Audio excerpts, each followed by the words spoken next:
Para kay Joel sa ngalan ng Ama ng Anak at Espiritu Santo. Amen. Sumayin niyo ang Panginoon. At sumaiyo rin. Ang banal na tubig nawang ito'y magpaalala sa pakikisa at pagkabuhay ng ating pagkamatay at muling pagkabuhay ng ating Panginoong Jesucristo sa biyaya ng sakramento ng binyag.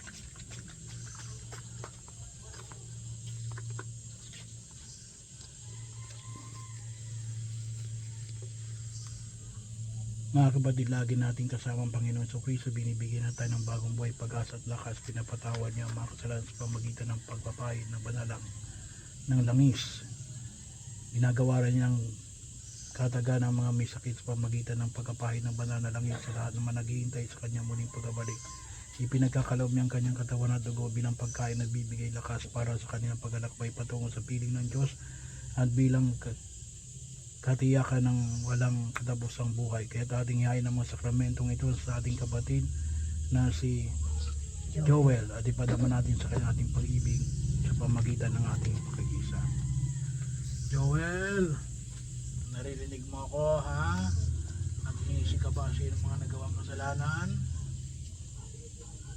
God the Father of mercy, death and resurrection, reconcile the world to himself and send the Holy Spirit of forgiveness of sins to the ministry of the church and can grant to pardon and peace and napatawag na siya mo sa Ama ng Espiritu Santo. Amen.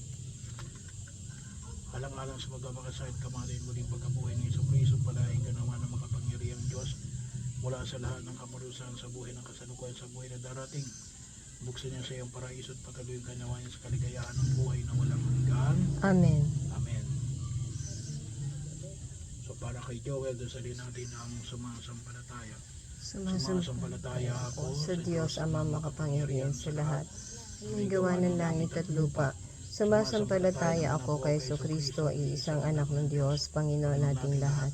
Nagkatawang tao siya lalang ng Espiritu Santo, pinanganak ni Santa Maria ng Birhen, pinako sa akin ni Poncio Pilato, pinako sa krus na matay ni libing. Muling nabuhay na luklok sa kanan ng Ama, tuwal magmumulat paririto kung sa nabubuhay at mamatay na tao.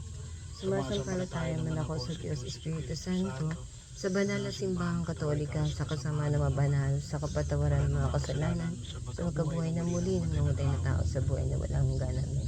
Manalangin tayo mga kapatid para kay Joel naway bigyan siya ng Panginoon ng katagalan at lakas pamagitan ng mga sakramento.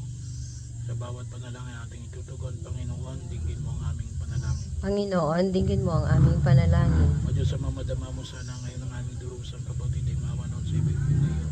Panginoon, Dahil ang anak mo sa Jesus. Panginoon, dinggin mo ang aming panalangin. Lingapin mo siya at pangalagaan ang alang-alang sa iyong pag-ibig. Panginoon, dinggin mo ang aming panalangin. Pagkaloob mo sa iyong lakas ang katagalan at kalooban. Panginoon, dinggin mo ang aming panalangin.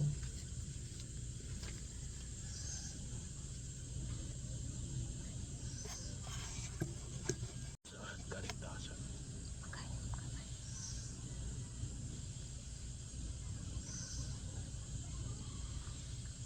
Yung pong pagkapain ng langis ay may dalawang biyaya. Una yung kagalingan ng katawan kung kaya pa ng katawan.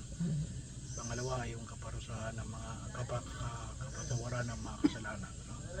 So idudulog natin itong lahat para kay Joel. Awitin natin ang Ama namin.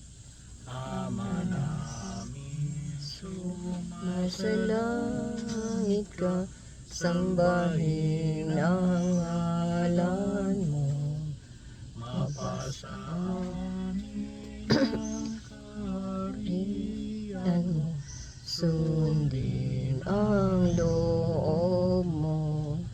Dito sa lupa para na sa langit.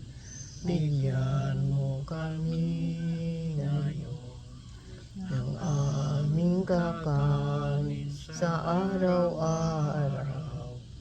At patawarin mo ang aming mga sala para ng pagpapatawad namin sa nagkakasala sa amin. At huwag mo kaming ipahintulot sa tukso at iadya mo kami sa lahat ng masama.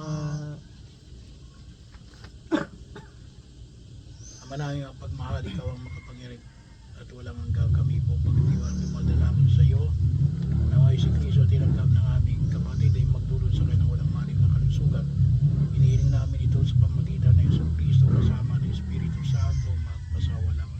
Amen.